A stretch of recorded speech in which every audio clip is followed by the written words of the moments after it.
शरबत के नाम पर एक कंपनी है जो शरबत तो देती है, लेकिन वो शरबत से जो पैसा मिलता है उससे मदरसे और मस्जिदें बनवाती। ठीक है, उनका मजहब है। प्रहार, जहर। गर्मियों के मौसम में जब तपती धूप से राहत पाने का मन करता है तो रूह अफ़ज़ा का नाम सबसे पहले दिमाग में आता है। यह मीठा और ठंडा शरबत न केवल हमारी प्यास बुझाता है बल्कि हमारे स्वाद को भी एक नया अनुभव देता है। लेकिन क्या आपने कभी सोचा है कि यह स्वादिष्ट रूह अफ़ज़ा आखिरकार बनता कैसे है? आज हम आपको ले चलेंगे एक ऐसी फैक्ट्री में जहां पर रोजाना लाखों बोतलें रूह अफ़ज़ा की बनती हैं। इस वीडियो में हम आपको दिखाएंगे। तो चलिए इस दिलचस्प सफर पर दोस्तों, अब हम आ चुके हैं फैक्ट्री में जहां शुरू होने वाला है रूह अफ़ज़ा बनाने का प्रोसेस। सबसे पहले रूह अफ़ज़ा के शुगर सिरप को तैयार किया जाता है जिसमें मुख्य सामग्री है चीनी। इस फैक्ट्री में बड़े बड़े चीनी के बोरों को लाकर एक टनल के रास्ते बॉइलिंग टैंक तक भेजा जाता है जहां पर चीनी को अच्छे से उबाल कर सिरप तैयार किया जाता है। अब नीचे इस बॉइलिंग टैंक के अंदर गर्म पानी मौजूद होता है जिसकी वजह से चीनी बड़े ही आराम से इसमें घुलना शुरू हो जाती है। जी हाँ, अब चीनी को इस टैंक में उबालने के लिए इसका टेम्परेचर लगभग 115 डिग्री सेल्सियस तक सेट किया जाता है। अब जब तक हमारी चीनी यहाँ पर घुल रही है तब तक आओ मैं आपको ले चलता हूँ इस रूम के बगल में। अब यहाँ पर रूह अफ़ज़ा बनाने का आगे का काम चल रहा होता है। अब दोस्तों, यहाँ पर इस टैंकर के अंदर पाइनएप्पल और ऑरेंज जूस को मिक्स किया जा रहा है। अब यहाँ पर दोनों फलों के जूस को आपस में मिलाया जाता है। अब दोस्तों देखिए, टैंकर बगल में उबल रहे शुगर सिरप वाले बॉइलिंग टैंक के साथ इस पाइप के जरिए जुड़ा होता है जहां पर अब होने वाला है इन दोनों का मिलन। यानी कि इस पाइप के जरिए इन फलों के जूस को भेजा जाएगा बगल वाले बॉइलिंग टैंक में जहां पर अब तक चीनी अच्छे से उबल चुकी है। कुछ समय बाद चीनी और फलों के जूस आपस में अच्छी तरह से घुल मिल जाते हैं और तब इन्हें एक टैंकर के जरिए इस तरह से बाहर निकाला जाता है और भेज दिया जाता है होल्डिंग टैंकर में जहां पर इसे होल्ड करने के लिए रखा जाता है। अब यहाँ पर इस मिक्सचर को फिल्ट्रेशन किया जाना वाला है और इस चीज के लिए इस मिक्सचर को एक माइक्रो फिल्टर के जरिए कुछ इस तरह से गुजारा जा रहा है। थोड़े समय के बाद ये मिक्सचर अच्छी तरह से फिल्टर होकर निकाल लिए जाते हैं। अब दोस्तों, अब तक हमने रूह अफ़ज़ा बनाने वाले शुरुआती प्रोसेस के बारे में देखा और हमने चीनी और फ्रूट जूस को मिक्स करने का प्रोसेस देखा। अब हम देखेंगे जो रूह अफ़ज़ा का बढ़िया सा फ्लेवर होता है उसे कैसे तैयार किया जाता है, वह कौन कौन से इंग्रेडिएंट्स हैं जिनका इस्तेमाल इस फ्लेवर को बनाने में होता है। दोस्तों, इसका मतलब है कि आगे का प्रोसेस और भी मजेदार होने वाला है, तो बने रहिएगा हमारे साथ इस वीडियो में। अब हम आ चुके हैं फैक्ट्री के उस कोने में जहां पर रूह अफ़ज़ा के फ्लेवर को बनाने का काम किया जा रहा है। अब आप यहाँ पर बड़ी बड़ी मशीनों को देख रहे होंगे। ये वही मशीन है जिसका इस्तेमाल करके इस फैक्ट्री में रूह अफ़ज़ा के फ्लेवर को बनाया जाता है। अब इस मजेदार फ्लेवर को बनाने के लिए फैक्ट्री में किसी भी तरह के आर्टिफिशियल इंग्रेडिएंट का इस्तेमाल नहीं किया जाता है क्योंकि एक ये फ्लेवर ही है जो रूह अफ़ज़ा को उसकी असली पहचान देता है और इसी के दीवाने तो हम सभी होते हैं। तो जाहिर सी बात है कि इसे बनाने के लिए कुछ खास किस्म के इंग्रेडिएंट्स का इस्तेमाल किया जाएगा। जी हाँ, और दोस्तों ऐसा ही होता है जहां फैक्ट्री में इस बड़े से कंटेनर के अंदर कई तरह के अलग अलग इंग्रेडिएंट्स को लाकर अच्छे से मिलाया जाता है। इन खास इंग्रेडिएंट्स में खास नीलोफर, गुलाब, पुदीना और मुनक्का जैसे हर्ब्स मौजूद होते हैं और यही है वह सारे इंग्रेडिएंट्स जिससे रूह अफ़ज़ा को उसकी असली पहचान मिलती है। इस कंटेनर में इन्हें डालने के बाद इसे ले जाया जाता है एक पानी से भरे हुए हब डिस्टिलेशन टैंकर में।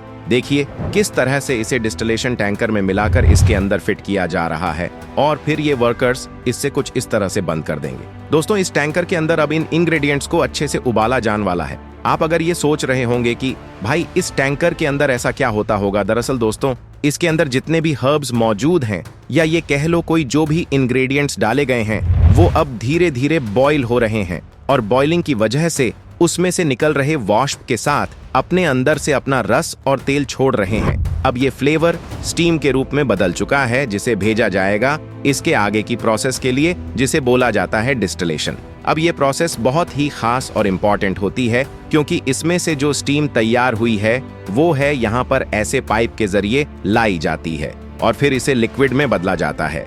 इस लिक्विड को ARQ के नाम से जाना जाता है। जी हाँ, और दोस्तों आज के समय में भी इस ARQ को बनाने में वही पुराना ओल्ड ट्रेडिशनल मेथड ही अपनाया जाता है, जिससे रूह अफ़ज़ा का वही पुराना और सबका मनपसंद फ्लेवर बरकरार रहे।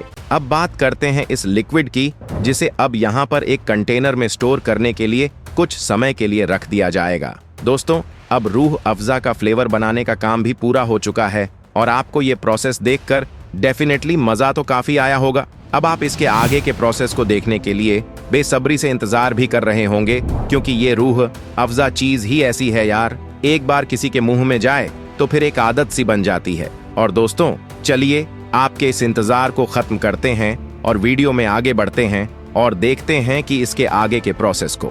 दोस्तों अगले प्रोसेस में हम देखने वाले हैं कि इसमें कलरिंग का काम कैसे किया जाता है, यानी कि जो लाल रंग होता है वो आखिर आता कैसे है भाई। दोस्तों अब हम आ चुके हैं फैक्ट्री के कोने में, जहां पर इस रूह अफ़ज़ा को लाल किया जाने वाला है, यानी कि कलरिंग का प्रोसेस। और यहां पर आप जैसे कि देख ही सकते हैं, ये भाई साहब इस बड़े से कंटेनर के अंदर कुछ लाल रंग का लिक्विड डाल रहे हैं।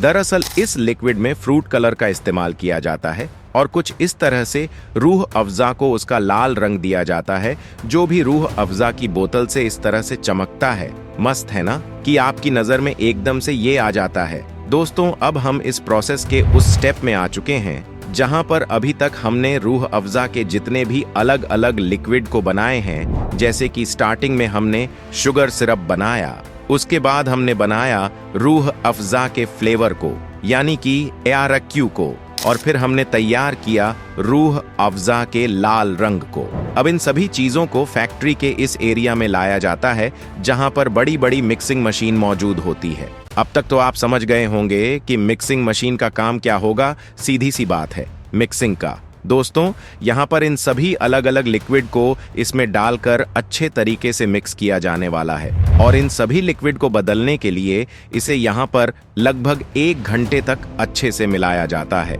करीब 1 घंटे के बाद ये मिक्सचर अच्छे से मिल जाता है और आपका ये लाल कलर का दिखने वाला टेस्टी रूह अफ़ज़ा बनकर इस तरह से दिखने लगता है।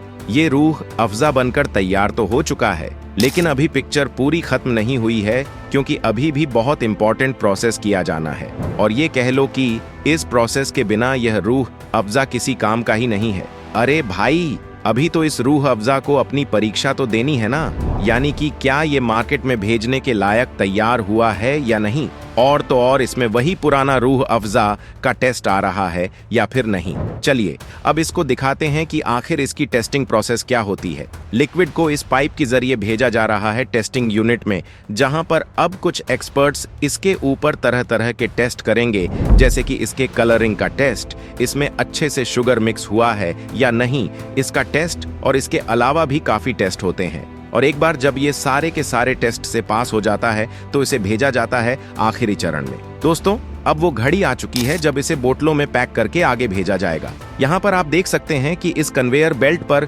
ढेर सारे बोतल एक के बाद एक रखे हुए हैं, जो धीरे धीरे करके आगे बढ़ते हैं और इन बोतलों को अच्छी तरीके से हाई प्रेशर वाली मशीन के जरिए इस तरह से साफ किया जाता है और इस बोतल के अंदर से हर तरह की गंदगी को बाहर निकाल दिया जाता है। फिर यहाँ से इन्हें आगे ऑटोमेटिक फीलिंग मशीन की जरिए इसके अंदर रूह अफ़ज़ा को कुछ इस तरह से डाला जाता है। अब यहाँ पर 1 मिनट में 265 बॉटल को भरा जाता है। अब इसके ऊपर इसका कैप लगाकर लेबलिंग कर दी जाती है और फिर इसे इन बड़े बड़े बॉक्सों में पैक करके मार्केट में भेज दिया जाता है। तो दोस्तों कुछ इस तरह से फैक्ट्री में रूह अफ़ज़ा बनाया जाता है। अगर आपको ये वीडियो पसंद आई हो तो वीडियो को लाइक कीजिएगा, शेयर कीजिएगा। ऐसे ही वीडियो को देखने के लिए हमारे चैनल को सब्सक्राइब करना मत भूलिएगा और साथ ही साथ बगल में बेल आइकॉन को भी दबा दीजिएगा ताकि आपसे कोई भी वीडियो मिस न हो। फिर मिलते हैं आपसे ऐसे ही मजेदार वीडियो के साथ, तब तक के लिए गुड बाय।